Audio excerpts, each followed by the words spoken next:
नमस्कार मित्रांनो, माझं नाव आहे जय आणि ट्रॅव्हल विथ जयच्या पहिल्या ब्लॉगमध्ये तुमच्या सर्वांचं स्वागत आहे. आज आपण ट्रॅव्हल करणार आहोत ते म्हणजे उज्जैनच्या दिशेने, आणि त्यासाठी आपण आज निवडलेली आहे ती म्हणजे अवंतिका एक्सप्रेस. बघू शकता ही अवंतिका एक्सप्रेस. तर अशा प्रकारे आपला डब सीट इथे आहे. लाईट्स ऑन करून तुम्हाला दाखवतो. आपला 14 नंबर आहे. मी एकटा नाही ट्रॅव्हल करत आहे, आपल्याबरोबर मंडळी आहेत खूप सारी. तर आपली ट्रेन आता मुंबई सेंट्रल वरून डिपार्ट झालेली आहे.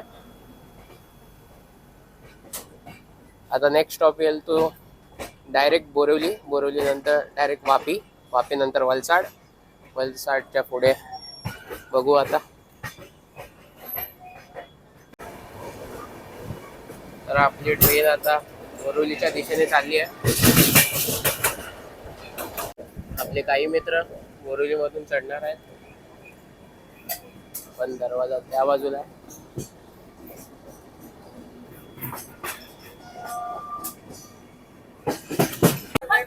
बोरिवलीमध्ये खूप गर्दी होती, तर आपल्याला जास्त काही शूट करायला भेटलं नाही बाहेरचं प्लॅटफॉर्मवर. तरी आता आपले मित्र एंटर होताना ट्रेनमध्ये.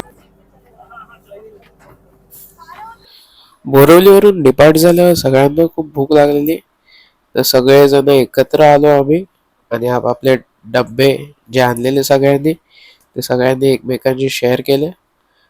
कारण उशीर पण जेवता जेवता कधी वापी स्टेशन आला ते काय कळलंच नाही. आणि बोरिवलीवरून डिपार्ट झालं नेक्स्ट स्टेशन डायरेक्ट वापीच होतं. आणि कारण मी आतमध्ये बसलेलो तर मला बाहेर जायला वाट नव्हती, म्हणून मी वापीचं अरायवल काय शूट करू शकलो नाही बाहेर जाऊन. तर विंडो मधूनच आपण शूट केलं वापीचं अरायवल, हे वापी स्टेशन. आणि जेवण झाल्यावर सगळ्यांनी अंताक्षरी खेळायला सुरुवात केली आणि फारच मजा आली त्यात. अंताक्षरी झाल्यावर कार्ड्स काढले सगळ्यांनी, कारण बोर होत होतं. कार्ड्स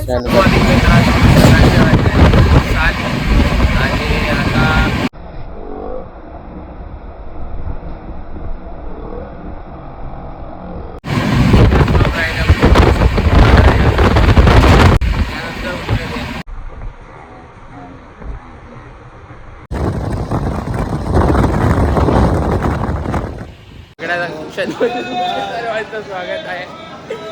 आणि इकडे तुम्हाला खाय प्यायची सर्व सोय आहे इथे. इकडून एक स्टेशनवर इंदोर आहे. का जीपे आहे का अंकल? हे हे हे फोन इथे घेऊन फिरतोय मी. फटाफट 3 चाय रे मैंने 4 दो फटाफट. और पोहा भी गरम है, समोसा गरम है. बोलो. नहीं पोहा गरम है, वो बस E2 में जाना पडेगा. आणि इकडे तुम्ही पाहू शकता सनराईज. तर मित्रांनो आम्ही चायचा आस्वाद घेणार आहोत, तुम्ही पण येऊ शकता. आणि साड्याने जीपे मारलाय आणि सिग्नल झालेला आहे. तर पटकन चाय घेऊ आणि निघू. काय आहे सन्मेश, सांग जरा कसला आहे?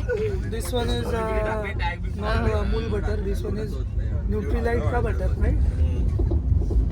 एक काल रात्री आम्ही आणलं होतं, इम्पोर्टेड फ्रॉम कल्याण.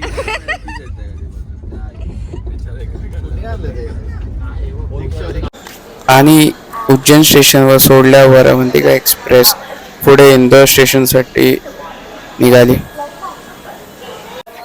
तर मंडळी आता आपण उज्जैन स्टेशनवर आलो आहे. इकडून आपण डायरेक्ट हॉटेलवर जाणार आहे आणि तिकडून डायरेक्ट थेट महाकालांच्या दर्शनासाठी.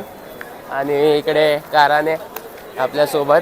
आणि इथून एक्झिट करून आपल्याला जायचं आहे डायरेक्ट हॉटेलवर. फोटो सेक्शन आताच झाला उज्जैन स्टेशनचा.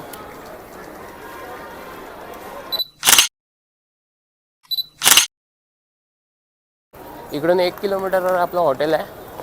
तिकडे आपण जाऊन फ्रेश होऊ आणि भेटू तुम्हाला. सगळीकडे मंदिरच आहे. याचं नेटवर्क चांगलं आहे. इंदौरला क्लीनेस्ट सिटीचा टॅग दिलाय, पण उज्जैन पर खूप क्लीनच होतं इथले रस्ते वगैरे.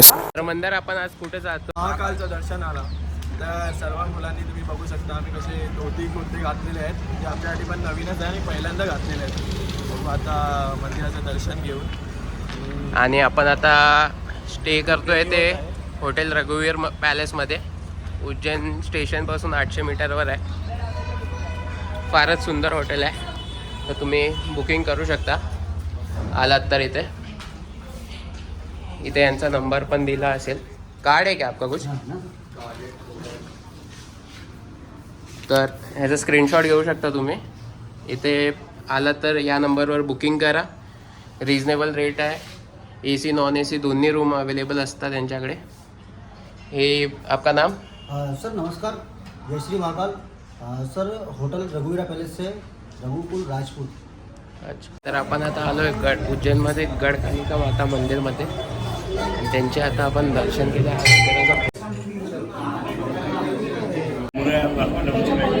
हे आहेत उज्जैनचे डमरू बाबा. इथे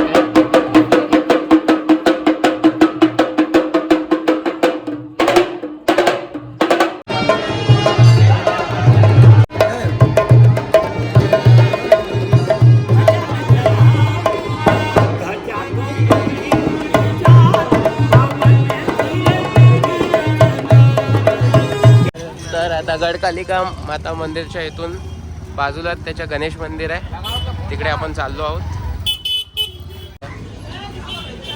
तुम्हाला प्रसाद वगैरे घ्यायचा असेल तेही अवेलेबल आहे. सगळं काही अवेलेबल आहे.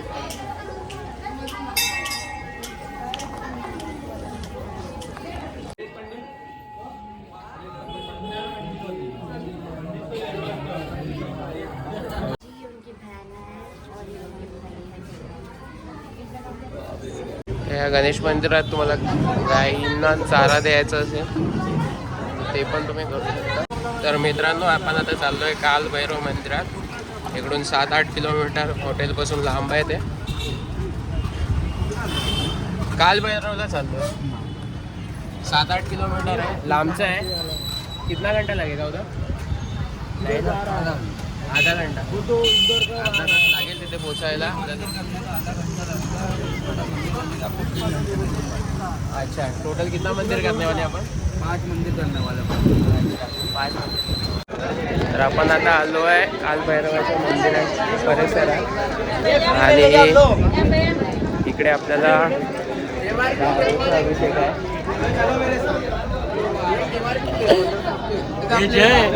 तर आणि तो घेतोय का? विचार करतोय कोणती घेऊ भाई. रात्रीला होईल ना रे भाई. फीचर्स नाही, ओल्ड बॉम्ब नाही पित रे. तर हे काल भैरवाचं मंदिर आहे. आणि आपण आता रांगेत चाललो आहोत. आपण एक थाळ पण घेतली आहे चढवण्याकरिता.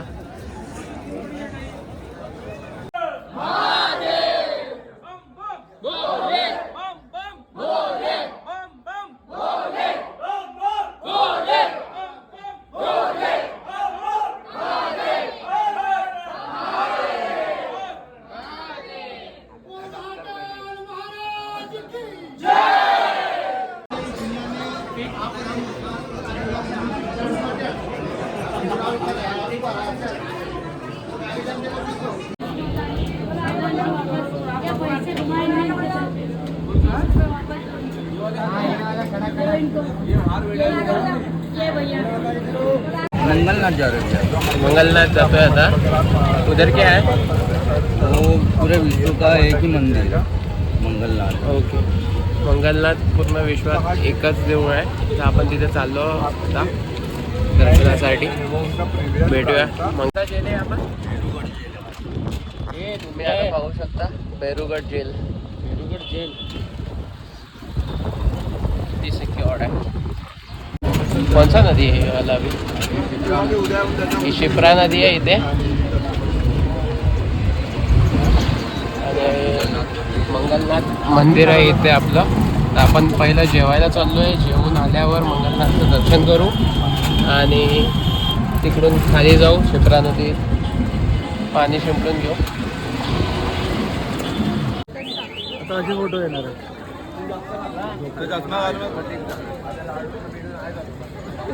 तर मित्रांनो आता आपण आलो आहोत शांतीपणी आश्रमात.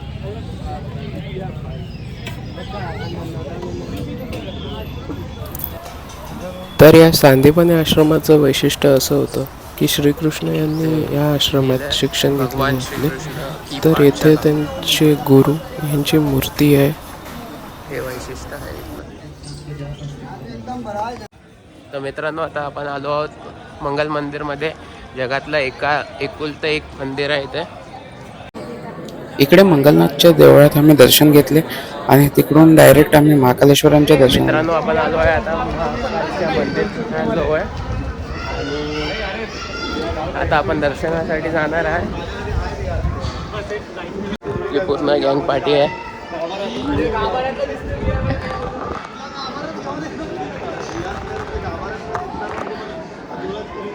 आणि हा सगळा परिसर. आणि तर मित्रांनो आता आपण आलो आहोत महाकालेश्वर मंदिराच्या परिसरात आणि दर्शन करायला निघालो आहोत. एंट्री गेट जवळ आहोत आता. आणि इकडे आपली थोडी गँग उभी आहे.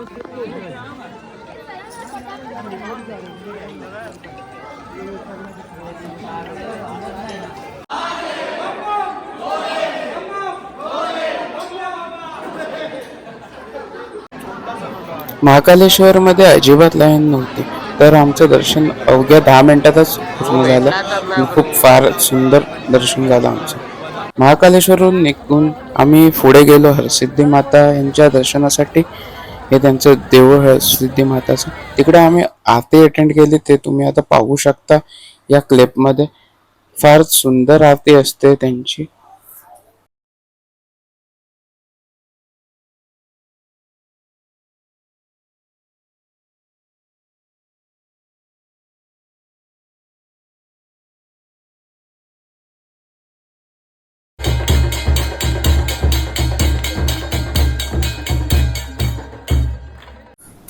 दुसऱ्या दिवशी पहाटे 4च्या बस महाआरतीसाठी आम्ही दोघंच मित्रांनी फक्त रजिस्ट्रेशन केलेलं आणि त्यासाठी आम्ही 11 वाजल्यापासून रात्री लाईन लावलेली.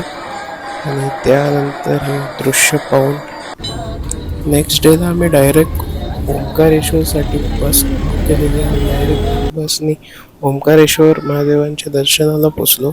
हे पण एक ज्योतिर्लिंग आहे. इकडे सगळं फॅसिलिटीज तुम्हाला अवेलेबल आहे ओंकारेश्वरला येण्यासाठी उज्जैनवरून. पण आम्ही प्रायव्हेट बस केलेली. जर तुम्ही ऋषिकेशमध्ये गेला असाल तर तिथे रामझुला आणि लक्ष्मण झुला हे 2 प्रसिद्ध ब्रिजेस आहेत. तसंच इकडे एक ब्रिज होतं, खालून नर्मदा रिव्हर वाहत होती आणि इथून दृश्य पण फार सुंदर दिसत होतं कारण बोटिंग चालू होत्या खाली. आणि तिथून निघाल्यावर आम्ही डायरेक्ट लाईनीत राहिलो आणि ते शूटिंग अलाउड नव्हती, तर आपण कॅमेरा ऑफ ठेवलेला.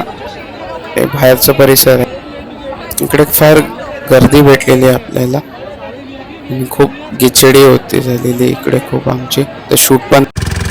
ओंकारेश्वर महादेवांचं दर्शन करून आम्ही निघालो बोटिंग करायला खाली नर्मदा रिव्हरमध्ये. आणि आपले सगळी मंडळी फार एन्जॉय करत होती बोटिंग. आणि आपले काका टप्प्याटप्प्याने आपल्याला गाईड करत होते, इन्फॉर्मेशन देत होते नर्मदा रिव्हरची. खूपच इकडे याल तर तुम्हाला बोट्स भेटतील, तुम्ही आरामात बोटिंग करू शकता.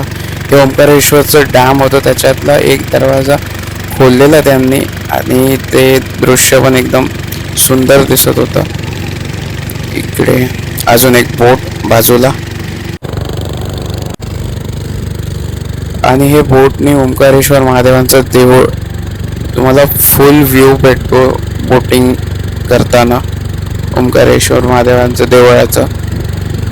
तर तुम्ही इकडे गेलात तर बोटिंग अजिबात मिस करू नका, कारण जास्त नाही 200 रुपये घेतात ती लोक, पण व्ह्यू एकदम.